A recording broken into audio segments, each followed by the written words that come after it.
శుక్లాంబరధరం విష్ణుం శశివర్ణం చతుర్భుజం ప్రసన్నవదనం ధ్యాయేత్ సర్వవిఘ్నోపశాంతయేత్ శాంతాకారం భుజగసేనం పద్మనాభం సురేశం విశ్వాకారం గగనసదృశం మేఘవర్ణం శుభాంగం లక్ష్మీకాంతం కమలనయనం యోగిహృజ్జానగమ్యం వందే విష్ణుం భవభయహరం సర్వలోకైకనాథం. సర్వమంగళమాంగళ్యే శివే సర్వార్ధసాధికే శరణ్యే త్ర్యంబకే గౌరీ నారాయణి నమోస్తుతే. గురుర్బ్రహ్మా గురుర్విష్ణు గురుర్దేవో మహేశ్వరః గురుర్సాక్షాత్ పరం బ్రహ్మ తస్మై శ్రీ గురవే నమః. ఈ ప్రేరణకు కారణమైనటువంటి గురుదేవులు బ్రహ్మశ్రీ చాగంటి కోటేశ్వరరావు గారి పాదపద్మాలకు సభక్తిపూర్వకంగా నమస్కరిస్తున్నాను.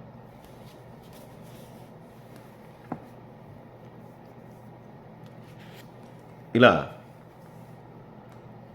బయలుదేరినటువంటి రామభద్రుడు వెంటనే మళ్ళీ పుష్పక విమానాన్ని తెప్పించుకొని వాయువేగంతో ఆ పుష్పక విమానంలో ఎక్కడైతే ఈ తపస్సు జరుగుతుందో ఆ ప్రాంతానికి త్వరితంగా చేరుకోవటానికి వెళ్ళాట. వెళ్ళిన తర్వాత అక్కడ తపస్సు చేస్తున్నటువంటి వాడిని చూసి, అసలు నీకు తపస్సు చేయాలి అనేటటువంటిది నీకు చెప్పబడలేదు. తపస్సు అనేటటువంటిది నువ్వు చేయటం అనేటటువంటిది అధర్మం. అలాంటిది నువ్వు ఎందుకు తపస్సు చేస్తున్నావు? నువ్వు స్వర్గవాసాన్ని కోరి తపస్సు చేస్తున్నావా, లేదా ఇతరులని హింసించాలని చెప్పి తపస్సు చేస్తున్నావా? దీనికోసం చేస్తున్నావు. ఎందుకంటే స్వర్గలోకాన్ని చేరుకోవటం అంటే మోక్షాన్ని పొందడం అనేటటువంటి తపస్సు ద్వారా మాత్రమే సాధ్యమవుతుంది.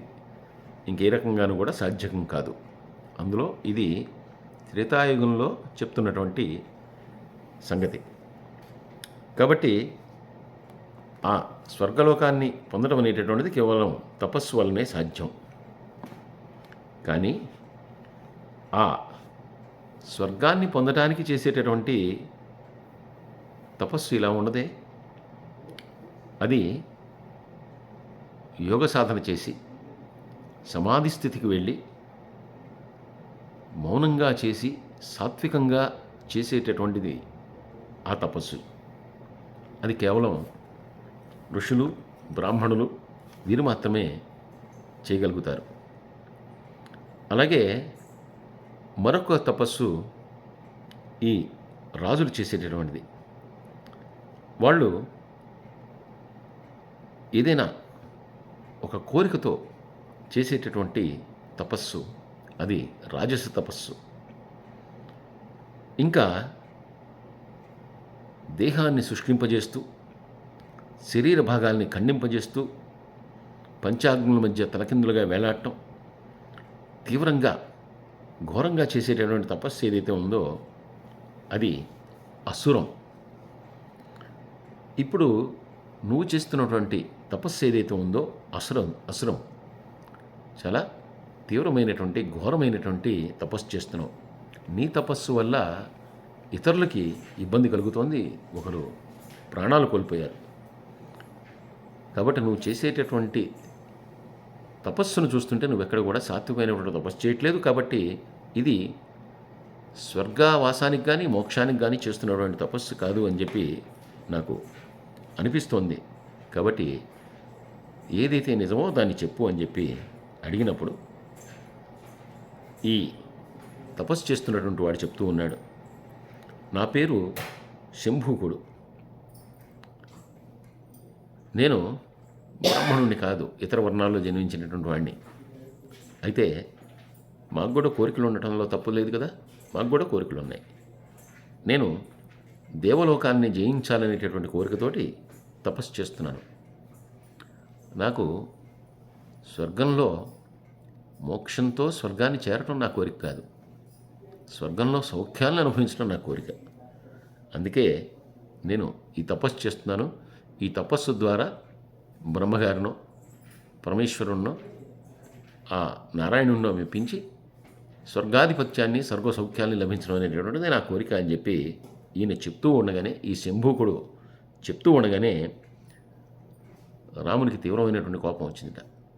ఎందుకంటే ఈ శంభూకుడు అధోముఖంగా తపస్సు చేస్తున్నాడంటే తలకిందులుగా పంచాగ్నుల ముంద, అంటే చుట్టూతా కూడా అగ్నిని ఏర్పరచుకొని తలకిందులుగా వేలాడుతూ తపస్సు చేస్తున్నాడు. వెంటనే శ్రీరాముడు తన యొక్క వరం నుండి ఖడ్గాని లాగి అతని యొక్క తలని ఖండించి వేశాట. వెంటనే పుష్పవృష్టి కురిసి దేవతలందరూ కూడా ఆశీర్వదించి, వీడు చేస్తున్నటువంటిది పూర్తిగా అధర్మం కాబట్టి నువ్వు ఆ కార్యం జరగకుండా చేసావని చెప్పి వాళ్ళందరూ కూడా జయజయధ్వానాలు పలికిన తర్వాత వెంటనే ఆ దేవతలందరినీ కూడా నమస్కరించి, నా పాలనలో నేను కనుక అధర్మానికి పాల్పడకపోతే, అలాగే మీ యొక్క అనుగ్రహానికి అర్హుణ్ణైతే, ఏ బ్రాహ్మణ బాలకుడికి శవాన్ని చూసి ఇవన్నీ కూడా చేశానో, ఏ బ్రాహ్మణుడి యొక్క రోదనలు విని ఇవన్నీ కూడా చేశానో, అటువంటి ఆ బ్రాహ్మణుడి యొక్క బాలుడు ఎవరైతే ఉన్నాడో అతను మళ్ళీ తిరిగి జీవించేట్లుగా చేయండి. ఎందుకంటే శిశుహత్య పాతకం అనేటటువంటిది నన్ను తాకకుండా చేయండి అని చెప్పి ఆ దేవతలందరినీ కూడా ప్రార్థించగా, వెంటనే వాళ్ళందరూ కూడా నువ్వు సుగుణాభిరాముడివి, ఏ క్షణంలో అయితే అధోముఖంగా తపస్సు చేస్తున్నటువంటి ఈ సింహుకుడు నేల మీద పడిపోయాడో, ప్రాణాలు కోల్పోయాడో, అదే క్షణంలో ఆ బ్రాహ్మణుడు బాలుడు పునర్జీవితుడైపోయాడు, తిరిగి ప్రాణాలను పొందాడు. కాబట్టి నువ్వు విచారించవలసినటువంటి పని లేదు, నువ్వు తిరిగి అయోధ్యకు వెళ్ళు, నీకంతా కూడా శుభం అవుతుంది అని చెప్పి అన్న తర్వాత మళ్ళీ శ్రీరాముడు భరతుడితో కూడి ఆ పుష్పకాన్ని ఎక్కి తిరిగి అయోధ్యకు బయలుదేరి, వెంటనే మళ్ళీ గుర్తొచ్చింది అగస్త్య మహర్షి తను రమ్మన్నటువంటి విషయాన్ని గుర్తు తెచ్చుకుని మళ్ళీ అగస్త్య మహర్షి యొక్క ఆశ్రమాన్ని చేరుకున్నట్ట. అగస్త్య మహర్షి యొక్క ఆశ్రమాన్ని చేరుకోగానే అగస్త్య మహర్షి సాదరంగా శ్రీరాముడిని ఆహ్వానించాడు. ఆహ్వానించిన తర్వాత వెంటనే అగస్త్య మహర్షితో శ్రీరాముడు చెప్పాడు, నేను ఒక పని మీద మళ్ళీ తిరిగి రావాల్సి వచ్చింది నా అయోధ్య నగరాన్ని వదిలి. ఒక తపస్సు చేస్తున్నటువంటి ఒక శంభూకుడు అనేటటువంటి వాడిని వధించవలసి వచ్చింది. అందువల్ల నాకు అన్యాయంగా తపస్సు చేసుకుంటున్న వాడిని వధించాలి అనేటటువంటిది చాలా వ్యాకులపడుతోంది నా మనస్సు. ఎందుకంటే వాడికి చేసుకోవటానికి అర్హత లేకపోయినా, అది అధర్మమైనా కూడా తపస్సు చేస్తున్నాడు, అటువంటి తపస్సు చేస్తున్నటువంటి వాడిని నేను వధించాను. కాబట్టి నా మనస్సు ప్రశాంతంగా ఉండటానికి నాకు ఏదైనా ఉపదేశించండి. మిమ్మల్ని చూడంగానే కొంత ప్రశాంతతనైతే పొందాను, కానీ ఇంకా కొంత ప్రశాంతతని పొందవలసి ఉంది. నా మనసు కూడా స్థిరపడేలా, నా మనసులో ఉండేటటువంటి ఈ బాధ తొలగేలాగా ఏదైనా నాకు ఉపదేశించండి అని చెప్పిన తర్వాత, నువ్వు ధర్మ సంస్థాపన కోసం చేసినటువంటి పని, ఇందులో నువ్వు విచారించవలసినటువంటి పని లేదు. అందువల్ల నువ్వు దీని గురించి బాధపడాల్సినటువంటి అవసరం లేదు. అయినా నువ్వు ఈ విషయాన్ని గురించి విచారించడం అనేటువంటిది తగదు. ఇది నేను ఉపశమనం చేయటం వల్ల తగ్గేది కాదు. కాలం అనేటటువంటిది మెల్లగా నీకు ఉపశమనాన్ని కలుగజేస్తుంది. కాబట్టి దాన్ని గురించి ఆలోచన పెట్టుకోకు. మనసులో ఇది అధర్మం అనేటటువంటిది తీసేసేయి. నువ్వు చేసింది ధర్మ సంస్థాపన కోసమే, కాబట్టి నువ్వు ఈ విషయాన్ని గురించి ఆలోచించవలసినటువంటి పని లేదు అని చెప్పి, ఇంకా నిన్ను ఇక్కడికి రమ్మటానికి ఒక ప్రత్యేకమైనటువంటి కారణం ఉంది. ఎందుకంటే నేను నీకు ఒక వస్తువుని ఇస్తున్నాను, ఆ వస్తువును నువ్వు జాగ్రత్తగా ఉంచు అని చెప్పి శ్రీరాముడికి ఆ అగస్త్య మహర్షి ఒక రత్నాభరణాన్ని తీసి అందించేట. ఇస్తూ, ఇది నాకు చాలా ఆనందం కలిగించేటటువంటిది.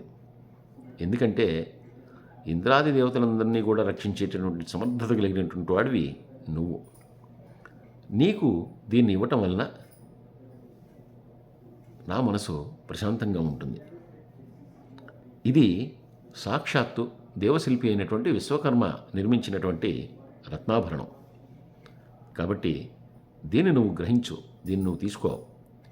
ఇది నీకు ఇవ్వటం వల్ల నాకు చాలా ఆనందం కలుగుతుంది. దీన్ని నీకు ఇవ్వటానికే నేను ఇక్కడ దాకా పిలిచాను అని చెప్పి అగస్త్య మహర్షి శ్రీరాముడికి చెప్పగానే మళ్ళీ శ్రీరాముడు ఒక్కసారి నమస్కరించి ఆ అగస్త్య మహర్షితో అన్నట్ట, నేను క్షత్రియుణ్ణు కాబట్టి క్షత్రియుడికి ఎవరికైనా ఇవ్వటమే కానీ తీసుకోవటం అనేటటువంటిది అది ఉచితం కాదు. అస్త్రమో శస్త్రమో మీలాంటి మునీశ్వరులు ఋషీశ్వరులు ప్రసాదిస్తే దాన్ని గ్రహించవచ్చు, కానీ ఇలాగ ఏదైనా ఒక రత్నాభరణాన్నో లేదంటే మరొక ఆహారాన్నో మరొక విషయాన్నో నేను గ్రహించకూడదు. ఎవరైనా సరే క్షత్రియుడు అలా ఏదైనా దానాన్ని తీసుకుంటే కనుక వాడు దోషభూయిష్ఠుడు అవుతాడు. అందువల్ల అటువంటి దోషాన్ని పొందడానికి నాకు సంసిద్ధంగా లేను. అందున మీరేమో బ్రాహ్మణులు, మీ దగ్గర నుంచి నేను ఎలా తీసుకోవాలి? నేను మీకు ఇవ్వాలే కానీ మీ దగ్గర నుంచి నేను స్వీకరించకూడదు. అందువల్ల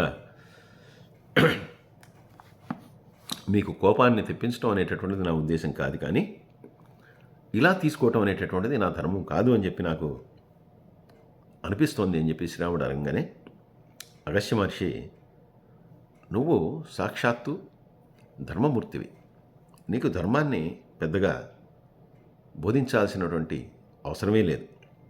అయితే ఒక సూక్ష్మమైనటువంటి ధర్మం ఉంది, దాన్ని చెప్తాను విను.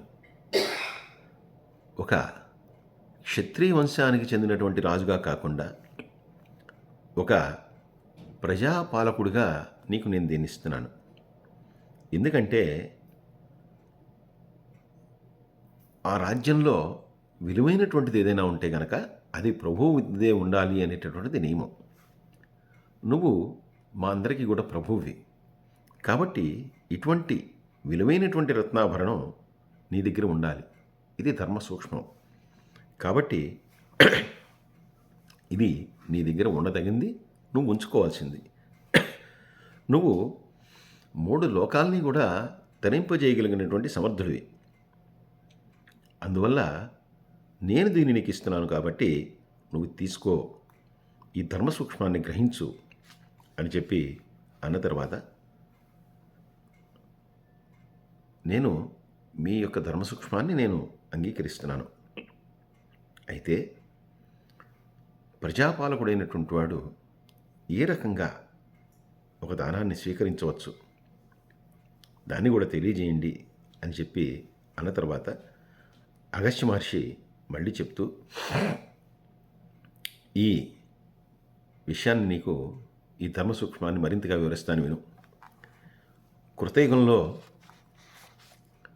అంటే ఈ త్రేతాయుగానికి ముందు జరిగినటువంటి యుగంలో అసలు ప్రజలకు పాలకులంటూ ఎవరు లేరు.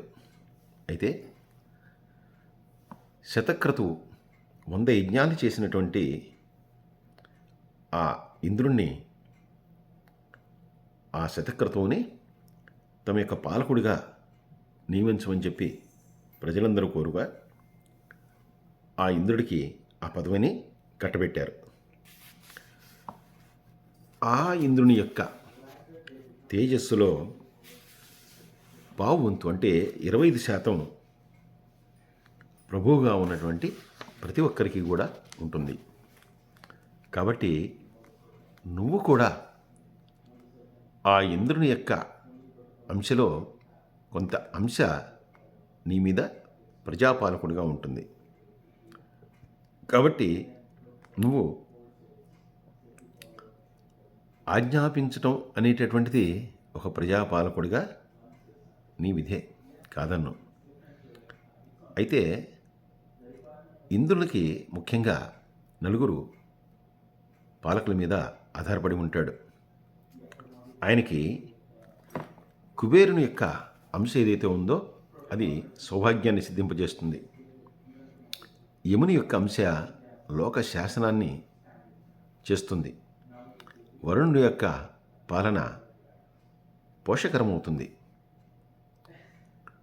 ఇంకా ఇంద్రుని యొక్క పాలన తేజస్సును కలిగిస్తుంది.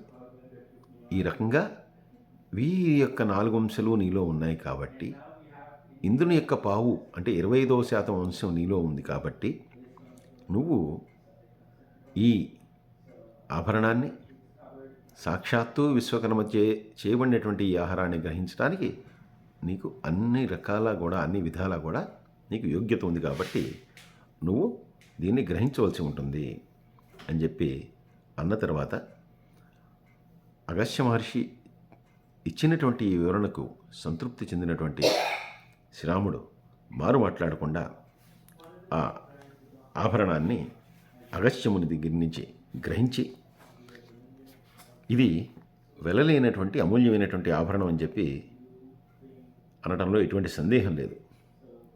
అసలు నేను లంకాధిపతి అయినటువంటి ఆ విభీషణుడి దగ్గర కూడా, ఇక్కడ లంకాధిపతి విభీషణుడు అంటే రావణుడు శ్రీరాముడి చేత సంహరించబడ్డాడు. తర్వాత విభీషణుడితో మైత్రి అనేటటువంటిది అలాగే కొనసాగుతుంది రాముడికి.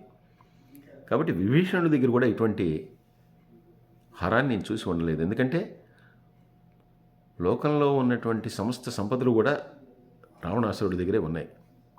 అటువంటి రావణాసురుడి దగ్గర కానీ, రావణాసుర పాలిత ఆ లంకలో కానీ, ప్రస్తుతం విభీషణుడి పాలనలో ఉన్నటువంటి లంకలో కూడా ఇటువంటి ఆభరణాన్ని నేను చూడలేదు.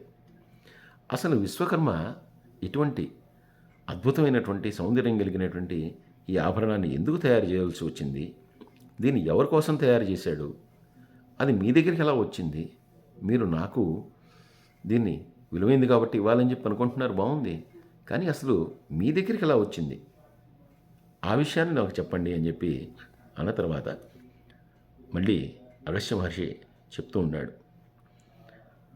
ఒకానొక సమయంలో ఒక దట్టమైనటువంటి నిర్జనమైనటువంటి అరణ్య ప్రాంతానికి నేను తపస్సు కోసం వెళ్ళాను. అక్కడ ఒక సరస్సు ఉంది.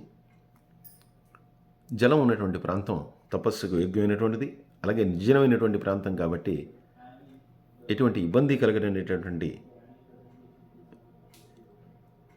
సంగతి వలన నేను ఆ ప్రదేశాన్ని ఎంపిక చేసుకుని అక్కడ నేను నా ఆవాసాన్ని ఏర్పరచుకున్నాను. అయితే ఆ ప్రాంతంలో ఆ రాత్రంతా గడిపి మర్నాడు తెల్లవారుతుండగా ఒక ఆశ్చర్యకరమైనటువంటి దృశ్యాన్ని చూశాను. అక్కడ ఒక శవం ఒకటి గొప్ప కాంతితో నాకు కనిపించింది. ఆ శవం ఒక ప్రౌఢ వయస్సులో ఉన్నటువంటి వారి యొక్క శవం, అంటే ఇంకా ముసలితనం అంటున్నటువంటి ఒక శవం గొప్ప కాంతితోటి మెరుస్తూ ఉంది. అసలు ఆ ప్రాంతమే ఒక నిర్జనమైనటువంటి ప్రాంతము. అటువంటి ప్రాంతంలో అసలు ఏ జీవి కూడా లేదు. అటువంటి ప్రాంతాన్ని నేను ఎంపిక చేసుకున్నాను. అసలు ఏ జీవి కనిపించినటువంటి ఆ ప్రాంతంలో ఇలా ఒక శవం ఉండటం ఏమిటి? అందున శవం అంటే శివం వెళ్ళిపోతే శవం అంటే దానిలో ఎటువంటి కాంతి ఉండటానికి వీల్లేదు. అటువంటిది ఈ శవం వింత కాంతితో మెరుస్తూ ఉంది. కాబట్టి అసలు ఈ దివ్యమైనటువంటి కాంతి ఈ శరీరానికి ఎలా వచ్చింది, ఈ శవానికి ఎలా వచ్చింది అని చెప్పి నేను ఆశ్చర్యపోయి చూస్తూ, అసలు ఎప్పుడు ఇది శవంగా మారింది అంటే ఎప్పుడు మరణించినటువంటి దేహం ఇది అని చెప్పి నేను ఆశ్చర్యపోయి ఆలోచిస్తున్నటువంటి సమయంలో ఒక దివ్యమైనటువంటి విమానం ఆకాశం నుంచి వస్తోంది.